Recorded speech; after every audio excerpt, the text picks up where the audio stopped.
It's my pleasure now to introduce Lohit. Lohit and I have spent the weekend at CBSC schools in Amritsar. I must say, I think every principal, and particularly the female one, wanted to come and take Lohit's part after his presentation. But Lohit is now nationally and internationally known as and renowned as an entrepreneur, as a change agent, someone who's trying to push the boundaries of the way that education technology can really transform learning. I'll just get you to grab a seat quite quickly, thanks. Really trying to push the boundaries very quickly in what we can do in learning, and doing that with these case studies. So can I ask you to make Lohit very welcome as he takes us through the next session.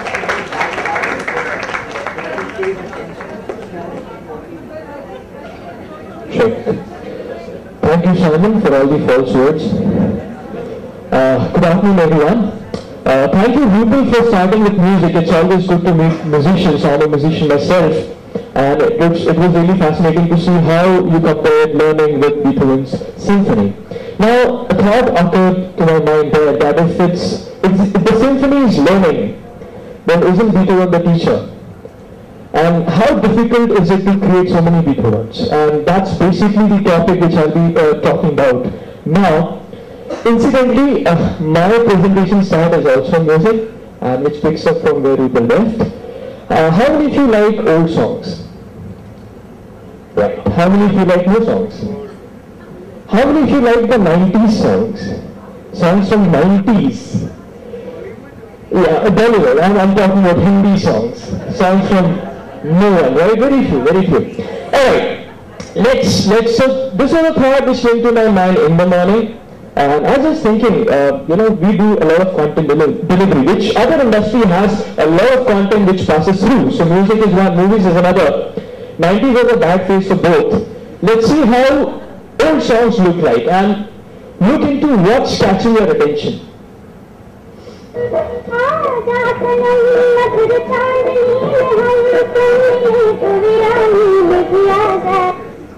Okay, so that was a very nice song.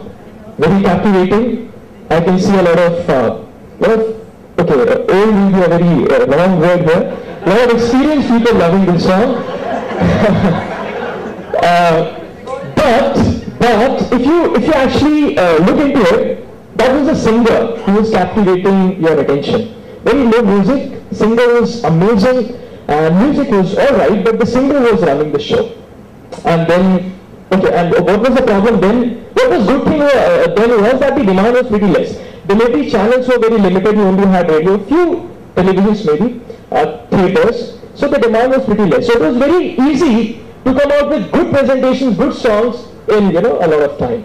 And then the demand increased. In 80s and 90s we had a lot of televisions coming in, and the demand increased, and so they had to produce a lot of new songs.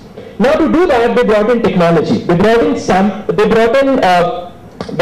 so previously you had symphony, a lot of violins bringing in the ensemble. Now we had only one key which recorded the ensemble and could play that. So this is how the song looked like in 90s. Alright, let me play the other song.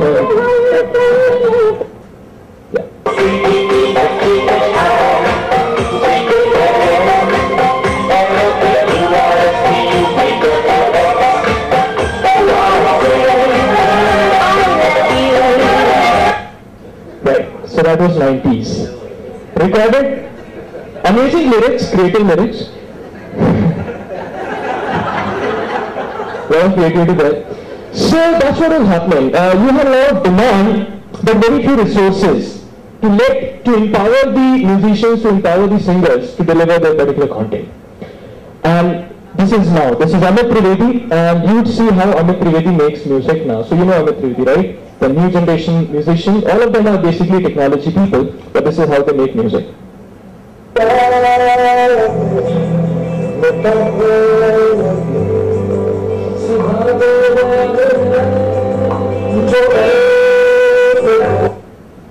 One room, everything at a hand's distance, and one man making music with the resources which are customized to him, letting him bring in the arrangement. There's something called as arrangement in music, where apart from the song, you have a lot of things accompanying the song and making it look beautiful. So we saw the old age song, where the singer took the charge, like our old age schools, Gurukul system, and in fact the classroom system, the chalkboard system also. And then came the next phase in 90s, where we brought in generic technology, thinking that we empower the musicians to make great music, but the outcome was not really good, which is where in education we are. We're using a lot of generic content which is not really tailor-made to our teachers, and the usage and the ultimate outcome which comes out is not something which is very impressive. Where we want to be is here, where every teacher is like Beethoven 1. Every teacher needn't be as skilled as Beethoven 1, but we empower the resources around the teacher so much that the teacher is able to create outputs like Beethoven 1. So which is what we'll be talking about. Teaching is a mixture, as far as I've understood with my limited experience, teaching is a mixture of standard tasks and creative tasks. Now we've always been speaking about standard tasks, and we say, alright, this is how we should do lesson planning, this is how we should do delivery. But what about that creative part? Have you ever trained them on creative part? Have you ever empowered them on creative part? Because unless you're creative, then a student would not listen to you, and they would just look around, they would not participate in the classroom, which if doesn't happen, the standard part would not really work well. So we need empowerment in both standard and creative part. This is a pajama, which is what we're giving to our teachers right now. It's one size fits all. So we give a generic content which is like this, not tailor-made to them, and they have to just adjust. Not smart, right? You don't want that. You don't want wearing that and sitting in a conference. You want to be smart. You want to be here. You want some tailor-fit trouser given to the teachers. Just a way of putting it there. So this is how our journey started. I graduated from Bichpilani, and that was the education was the only thing which we knew back then. So we started going around different schools. We touched more than 1.5 lakh students. Tested a lot of content with them. Now over the period of time, we saw what content interests student and what doesn't. Ultimately, these are the kind of responses which we were able to get. These are the pictures from Podar school, but we've connected to a lot many other schools. So as you can see, he is pretty engaged in the content which is being delivered.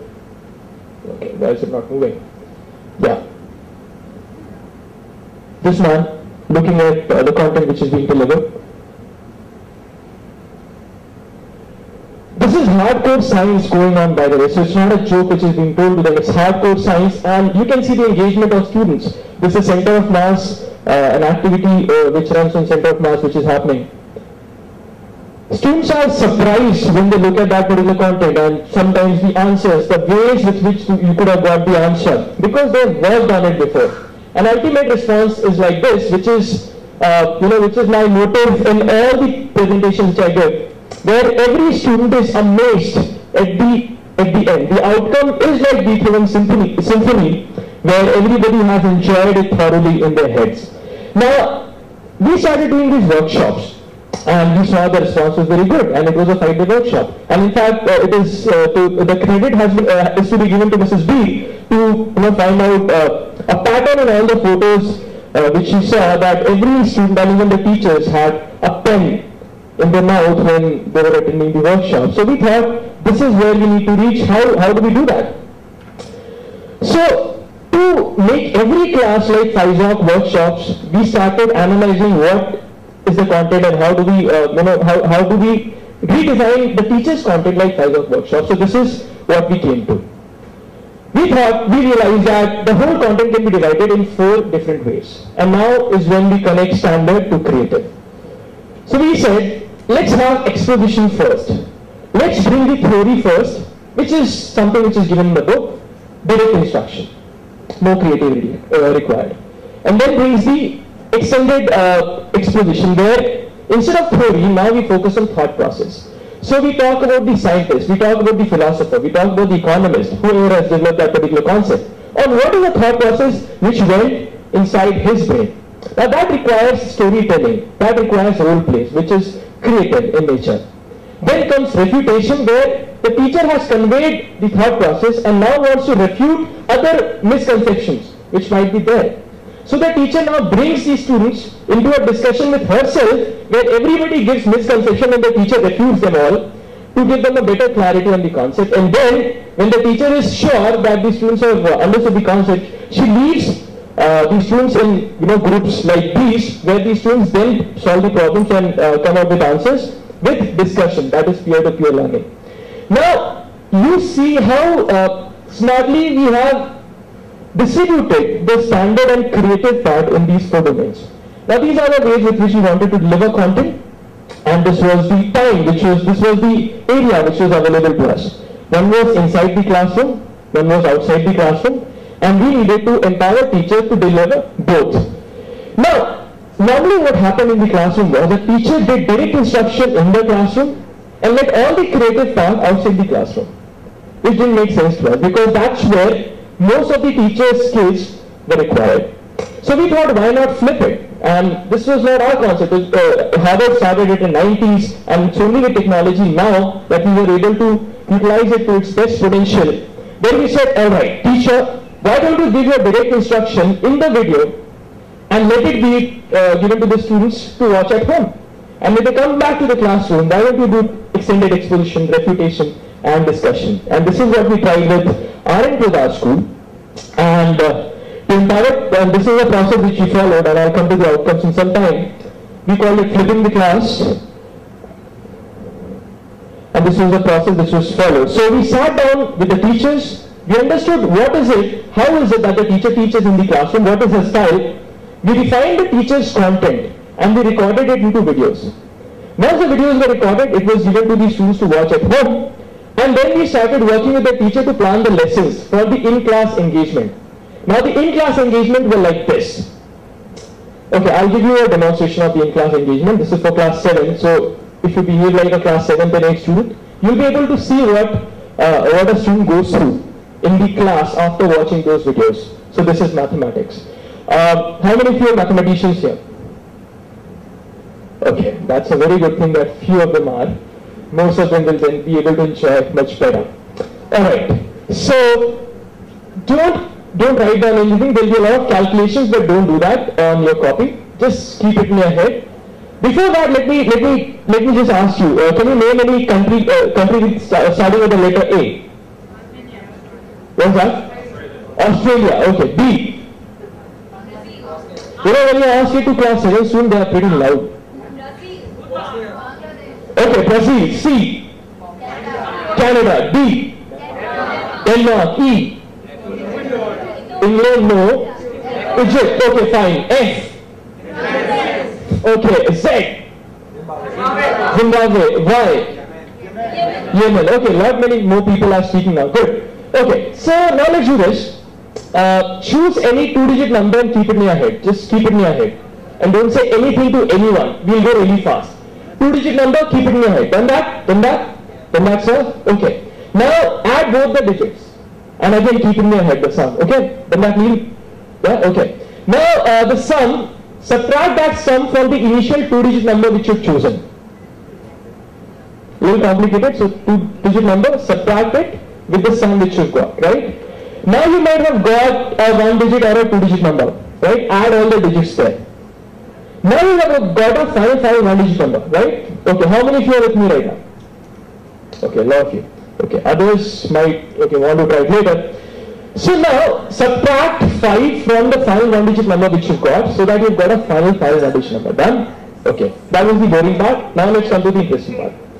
Now the final 1-digit number which you've got, replace it with a letter. So if it's 1A, 2B, 3C, 4D, 5E, 6, right? Done that? Okay. Now you've got a letter. Think of a country starting with that letter and keep it in your head. Keep it in your head. Done that? How many of you are with me? Okay, there are still some people left. Okay. So there is a country in your head now, right? That country must end with a particular letter. Think of a land animal with that particular letter and keep it in your head. Done that? Okay. That land animal must end with a particular letter. Think of a fruit starting with that letter and keep it in your head. 7th class students are able to do that. Come on. Be there. Okay, how many of you have got fruit? Okay, there are still some people. Okay. Now the fruit must end with a particular letter. Think of a land animal again, starting with that particular letter, and keep in your head. Okay.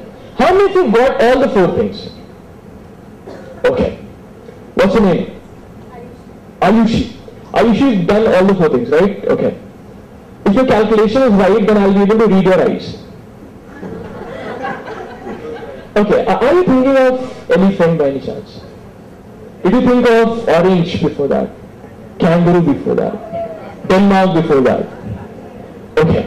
Now, do this magic with your class 7th or 8th student in the class after they have gone through the video of equations in 2 variables. And when you do this particular magic, you tell them that the answer lies in the video which you saw yesterday. And then they retrieve all the information which they've got in the video. They write, okay, 2 generic numbers x, y, what is the value, and then they solve. And then they figure out that the final number which they'll get is 9.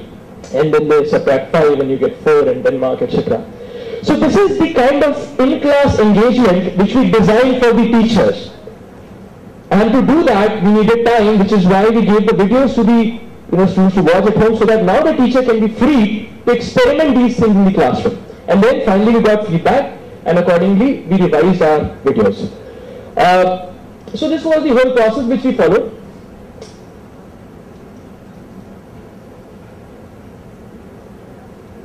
Outcome, what was the outcome? So there was increased pace in learning. There were better standards and engagements, which I'll show the proof for.